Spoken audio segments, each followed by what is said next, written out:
Good morning, Whitehead Wildcats. Buenos dias, Whitehead Wildcats. Today is Thursday, February 4th, and I am once again seated with our remote students. So come on over here and everybody say good morning. Good morning. Good morning. Whoa. Okay, say buenos dias. Buenos dias. Oh my gosh, look at all of you. 5, 10, 15, 20, 24. That is incredible.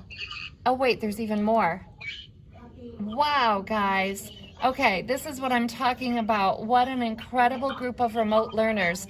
So this is Mrs. Connect's group of remote 5th grade students. Today's Theater Thursday, and we just bought a whole bunch of books to celebrate Black History Month.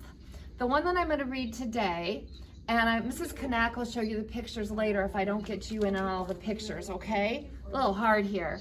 But this is called With Books and Bricks, How Booker T. Washington Built a School by Suzanne Slade. All right. So you're just going to listen to the words, kiddos, all right? From sunrise to sunset, young Booker worked hard. He carried water to the fields, he carried corn to the mill, he carried rocks from the yard. All day long, Booker lugged heavy loads with a heavy heart because he was a slave. But one day he was told to carry something new, books for his master's daughter. When he arrived at the schoolhouse on top of the hill, Booker stole a long look inside.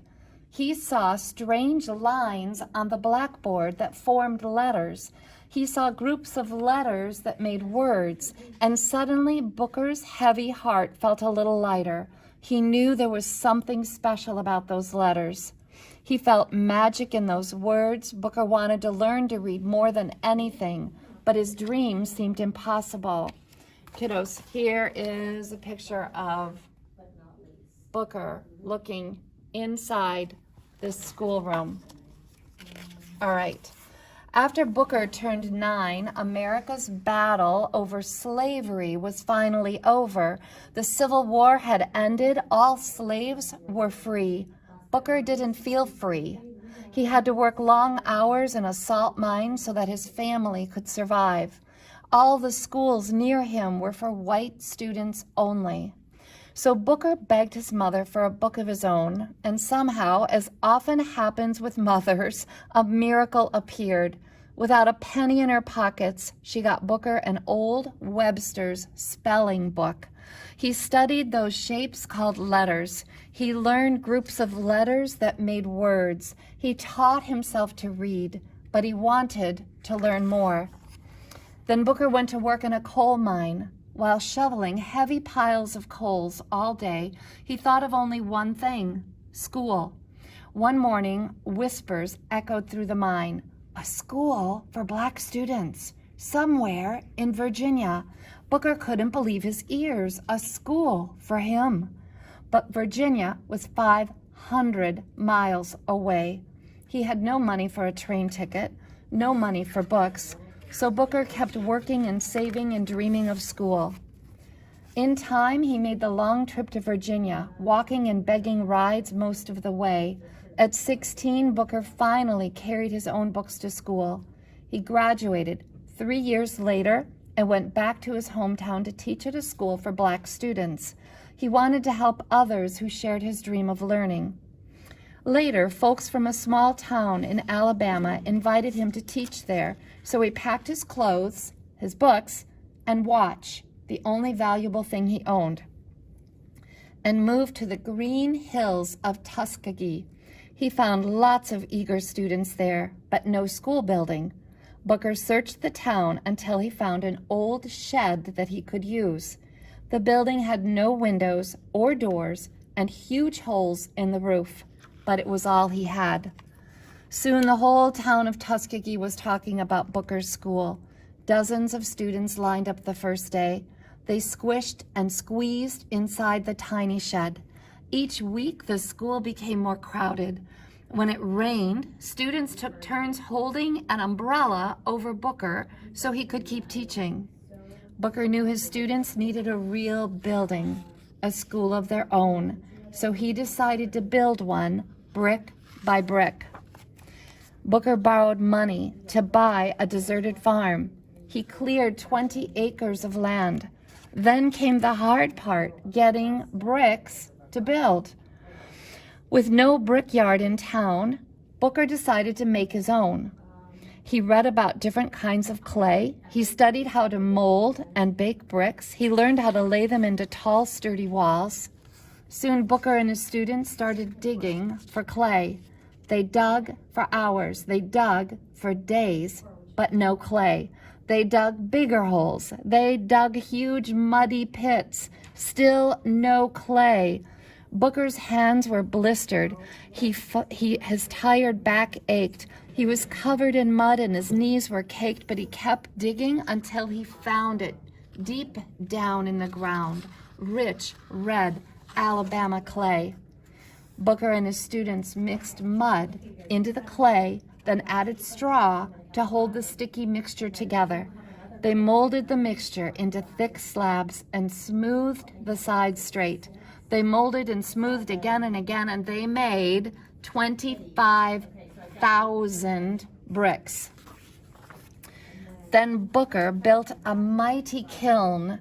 He filled it with thousands of clay slabs and fanned the flames until they burned red hot. The wet bricks started to sizzle, and then the kiln broke. All the bricks were ruined. Students made thousands of more bricks. Booker built a second kiln, but it broke too. The students were exhausted. They wanted to quit, but Booker would not give up. Other teachers joined the tired work crew. They helped build a third kiln. It failed after burning for a week. More useless bricks. With no money to build another kiln, the teachers told Booker to forget about making bricks. Stop wasting his time. Time. Then Booker remembered his precious watch. He decided to sell it to pay for another kiln. The oven baked just right and made beautiful bricks, and he was finally ready to build a school. Students mixed up big buckets of mortar. Booker grabbed a trowel and spread the mortar smooth and even. He gently tapped brick after brick after brick into place. 4 sturdy walls rose from the ground. Windows were hung. Hammers started to pound. Students nailed on a new waterproof roof. And then Booker installed a fine front door, a door to welcome everyone. More students kept arriving, so Booker kept building, more digging, more molding, more bricks were baked, more fingers blistered, more tired backs ached. New buildings appeared, a dining hall, a chapel, and a dorm where students could live. Students built chairs, tables, and beds from wood scraps.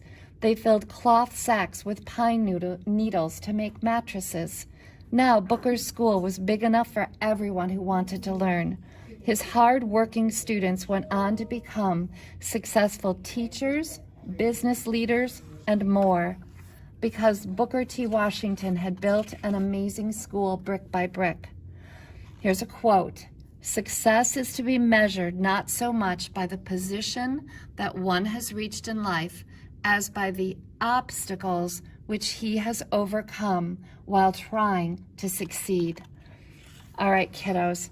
There is more about Booker T. Washington. I'm going to have your teacher show you the pictures later. I hope you were doing a movie in your head, and you can see how that relates to the pictures that the illustrator did. So the book's about, it's about overcoming obstacles, right? This year has become a huge obstacle for us.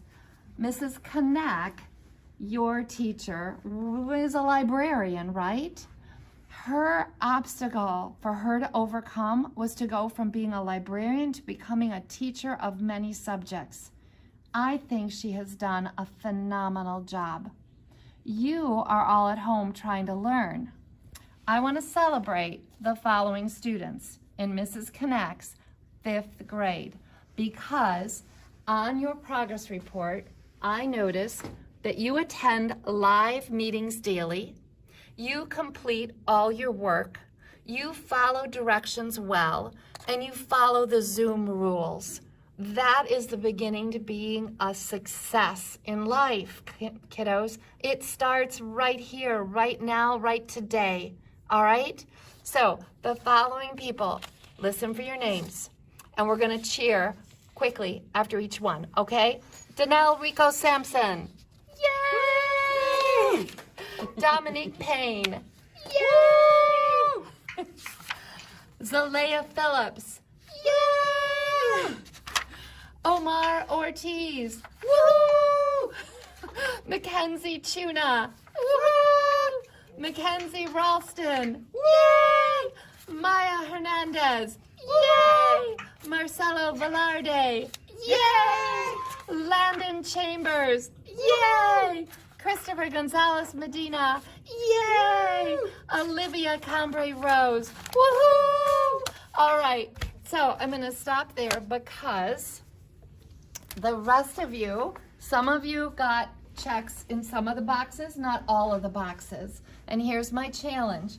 You have report cards coming out in about a month, and then 6 weeks after that, you're gonna have another progress report.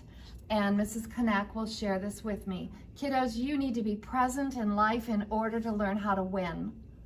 And you are and can be winners, but you gotta do everything that's being asked of you, or even more. When Mrs. Kanak says read 20 minutes, go read an hour. When Mrs. Kanak says let's write a little, let's write a lot. Okay? Love you guys. I want to see you graduating high school, college, whatever you want to do in life. I want you to be the best at it, okay? All right, so let's get on to lunch. For today, in-person students are going to be having chicken tenders, chef salad with a roll, grape tomatoes, and fruit cocktail. And for tomorrow, breakfast is going to be blueberry muffin and a juice box. I don't know what you all are going to be having for lunch or breakfast, but I hope it's as good as this sounds. And we don't have any adult birthdays, but we do have 3 kids. Jordan Davis in 1st grade. Woohoo! Corbin Heckelmiller in 3rd grade. Yay! Angelina Mancia in 2nd grade. Woohoo! All right, so come back around because they are going to say the pledge. You ready for the pledge? Ready? Okay. I pledge allegiance to the flag of the United States of America and to the republic for which it stands, one nation, under God, indivisible, with liberty and justice for all. All right, kiddos. And Mrs. Kanak, come on over here. All right. Your incredible teacher, you're going to be saying the following things to her, right? I'm listening. I will be respectful. I will be respectful. I will be responsible. I will be responsible. I will be safe. I will be safe. I will be kind. I will be kind. All right, and now with some gusto, okay? I will do my best today for... This day will come no more. Try it again. This day will come no more. This day will not come no more. All right, we're having a little bit of lag here. But kiddos, go out, make you proud of you, okay? And that goes for everybody. Have a great Thursday, everybody. Bye.